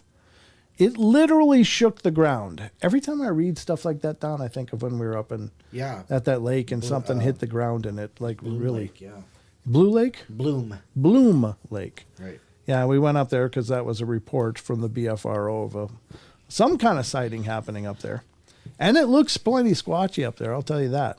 You're definitely up in the sticks. But it says, a listener writes, it was late fall in about 1998 or 99. I was in the Navy, stationed at Naval Hospital Bremerton, Washington. I hiked a lot back then, and that particular weekend, I was actually supposed to take someone with me, but they backed out at the last minute. Well, I decided to go out on my own anyway, and I got up at 4 a.m. as it was a several-hour drive to the trailhead, and I wanted to get to the campsite before dark. Well, I went to Doe's Swallops in the Olympic Park and hiked into Olympic National Forest. When I got to the road from the highway, it was in rough shape, as the rain caused some landslides, and once I got so far, the road was closed with a locked gate, so I just parked on the side of the road and hiked into the trailhead. It was doing about 4 to 5 mile hike to the trailhead, and there was absolutely nobody there. No rangers, no people, no vehicles, no animals, just me. I reached the trailhead and started the long 16-mile hike to Bear Camp. It was raining the typical Pacific Northwest rain. Yep. Slow drizzle that will absolutely drench you more than any rain you've ever encountered. Yep. And it's very cold rain, too. Can be. Anyway, about 3 p.m., I made it to Bear Camp, and I actually wanted to go to another camp about 4 or 5 miles further, but you had to cross a stream to get to that camp, and then it was supposed to be a smooth, straight hike from there. Unfortunately, when I made it to the stream, the bridge was gone, and instead there was a huge boulders and broken trees all jammed together. Not little saplings. No, these were large Douglas fir trees, maybe 10 to 15-year-old trees. And they were all jammed into this extremely dangerous-looking blockage. I stood there about 15 minutes trying to figure out how to cross, and eventually I decided it was just too dangerous and went back to Bear Camp, about a half mile away or so. This part here is more of an afterthought. When I was studying the stream crossing, I noted how quiet it was on the other side of the stream. It was very still, full of moss, close trees, and it was a little warmer. Anyway, I went back to the Bear campsite and set up camp. Bear Camp is really a ranger station that is used for emergencies, and they have a primitive shelter there, but you're not supposed to use it unless you're in an emergency situation. Well, I wasn't, so I set up my tent. The shelter is located about 100 feet away from the main campsite. Bear Camp is really just for a cropping of 3 trees and the trail that goes between them. They're big old Douglas firs, so the area under them is all dirt and pine needles. And one of the trees had a huge root about 2 feet tall and about 10 feet long, tapering from the trunk down into the ground around the 10-foot mark. The root was a natural barrier, so I set my tent up right beside the root. So the root was on my right side, and the left was about 5 to 6 feet open space, and then the tree branches dropped straight to the ground. Another natural barrier, tree limbs. So I felt pretty safe. Remember, I was there all alone, so if something happened to me, it could be bad or worse, fatal. And I didn't want to die or get injured. So I set up my camp and ate and got into bed. It gets dark around 5 p.m. at that time of years, and daylight was fading fast. I read a book for a little while before passing out, and I guess about 1 or 2 a.m. I woke up. My right elbow was seriously hurting from the cold temperature, old tennis elbow injury. I tried rubbing it to make it stop, but that didn't help. I tried to go back to sleep, but all of a sudden, I just got scared for no reason. I mean, I was terrified. Then I heard footsteps. Very loud and powerful footsteps. Whatever I heard was just on the other side of the tree limbs to my left, maybe 8 or 10 feet away from me. I didn't even hear it until it was just a few feet from me. It completely snuck up on me. I've hunted a lot and been in the woods a lot, but I've never heard anything this heavy before. I could literally feel the footsteps. They were even, steady, very loud, and made the ground shake. I'm not exaggerating this. It literally shook the ground. I first thought, oh great, a bear is messing with me. So I pulled out the only weapon I had, a 4-inch camping knife. You know, something that wouldn't help me at all. But it made me feel a little better, so I held on to it. Also, my food was hung up on a bear wire about 20 feet away, and this creature never even walked to that area, so I don't think it was after my food. The bear wire was about 20 feet high, typical bear wire basically. Now, I've heard bear before. I've seen them walk. I've been near them, and they kind of lumber along real slow and graze as they're moving, and this didn't walk like that. It was a regular paced 2 feet walking sound. It terrified me more than I've ever been in my entire life. I had no idea what it was or why it was messing with me. This thing deliberately walked around my entire campsite twice. Each time it stopped just at the edge of the tree limbs. Then it made kind of a grunt noise, and something on the other side of the meadow, about 50 or 60 feet away, responded with the exact same sound, whatever the hell that was. It was just left. Whatever it was just left. I never heard it come up. I never saw it. I'd never heard it leave. I stayed awake terrified for the rest of the night. And at first light at 4 a.m., I packed up my stuff and tore out as fast as I could. Again, I never saw a single person the entire time I was there. Not even when I made it back to the park entrance. No one at all. I was completely alone. I think about this a lot these days, and I tell myself it was a bear. I mean, it's called bear camp for a reason, right? Anyway, if, and I stress if, this wasn't a bear, what the hell was it? It scared me so bad I've never been camping or in the woods since. And that was over 20 years ago. And I would only go there if a lot of other people were there with me. I questioned myself, did this really happen? And years later, after I've played the whole situation over and over in my mind, this is what I came up with. When I went to the old bridge, the soft mossy area on the other side was a nursery. Whatever it was saw me when I was studying the blockage on the stream, and it wanted me to go away, as if probably had a young one in the nursery. It came down to basically let me know that whatever it was knew I was there and was letting me know it was there. I mean, why else would this creature come to my camp and not go for my food? It wanted me to know it was there, a conscious thought. Regardless, I've tried to convince myself that it was just a bear encounter, but if so, it was the oddest bear encounter I've ever had. Normally, bears will scope your sight out and go straight for your food, but again, this creature didn't do that. So if this wasn't a bear, what was it? So that's my story, and it's not a very convincing, nor was it an actual sighting, but that's what happened. That's what happened. That's all that matters. Right. I mean, yeah. Ugh, yeah, that's got to be creepy. That's why I think they are so intelligent. I mean, they have a psychological game that they play. Yeah, they do. It's incredibly psyops. I mean, it's just like combat psyops. It's kind of akin to like playing the speakers at a house, where the people are boarded up or whatever. It's like a military grade psyop. It's meant to intimidate. It's meant to confuse and to make you not comfortable. Right. And that's brilliant. Diabolical. Diabolical. Maybe. Yeah, I'd go with that.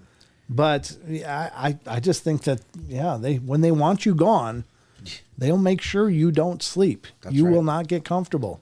And that's psychological as well. It's sleep deprivation. That's a form of torture. Right. Well, Stacy Brown told us about that when we had him, when we interviewed him when we were down in Vernal. Mm-hmm. It kept him up all night, Yeah. Just that one experience kept him and his buddy up all night. Yeah. And then in the morning, they said, screw it, we're not going to leave. Yeah. They bared it out. They buried it out. They stuck it out. Yeah, they stuck it out. But they wanted to leave. Right. But they just overrode that. Right. And I think that's kind of the thing. Maybe it's also testing your mettle. Yeah. Like, yeah. Why would I show myself to you? Yeah. Prove yourself worthy. Right. Maybe it's something like that, but it does seem to be just a psychological warfare. Absolutely. And it escalates. So if this guy hadn't left, what would have happened the next night? Yeah, what could have happened? Yeah. Right. Would it have been a tree getting pushed over nearby? Right. Would it have been things thrown at his tent, or growls or whatever? And it's so calculated. It's not just an animalistic thing. It's not. Aggravated progressive or Android Paranormal says, people ask, how could we never capture one yet? This is why. Imagine if you gave Russ, Expedition Bigfoot, whatever he needed to survive in the forest 1 year, and he wasn't. He wasn't what? Oh. He wasn't allowed to be in close distance of camera to be caught by humans for a whole year. Could he do it? I think he'd make a pretty damn good try of it. Yeah, Russ is ex-military as well, and he's a survivalist. I mean, he knows. Yeah.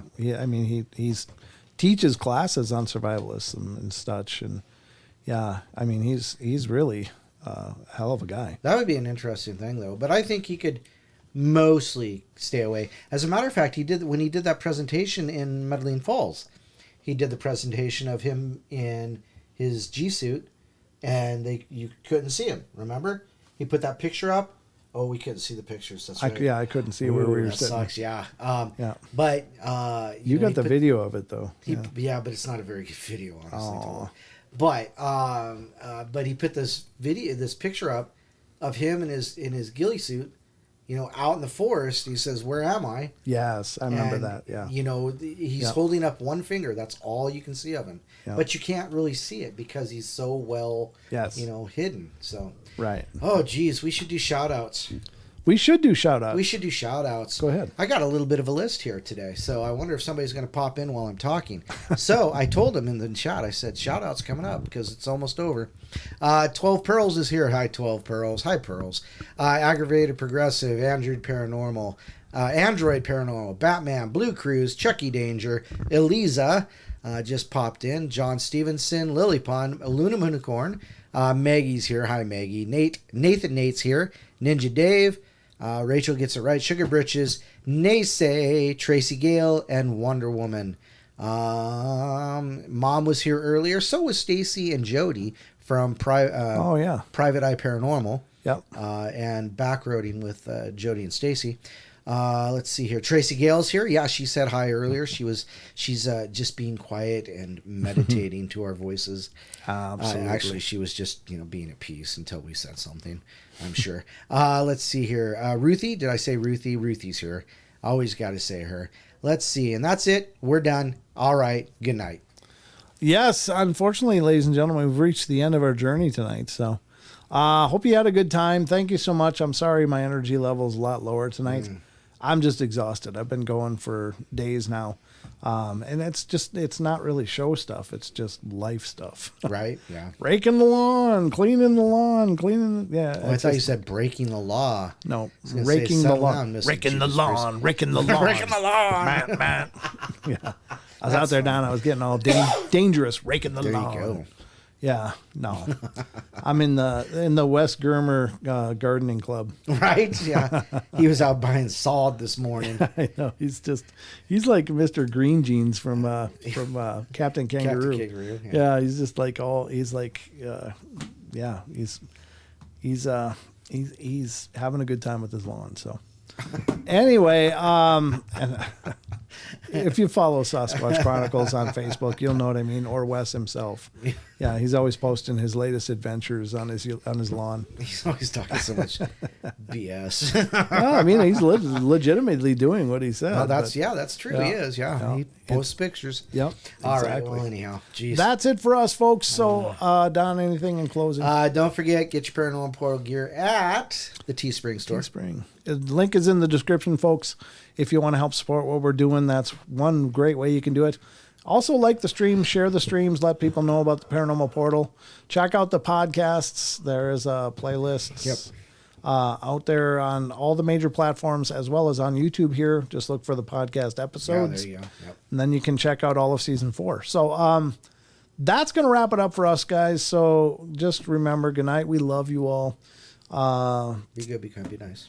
Thank you. Be good, be kind, be nice. Take care of each other, help each other out, find the magic in every day, and remember to laugh as much as you can. I'll be back on Friday. Hope you'll join me. And then I think Don and I are going to be going to Medellin Falls on Saturday. So I don't know if there'll be a Saturday show. I'm going to try. We're gonna be tired by the time we get back. Yeah, I'm tired most of the time anyway. So. Yeah, so am I. Yeah, I know. But anyway, guys, we'll see about Saturday. I'll let you guys know. But at any rate, hopefully we'll see you Friday. So join me then right here on YouTube. Take care, everybody. Love you. Be safe. Have a great night. And until next time. Good night. Good night.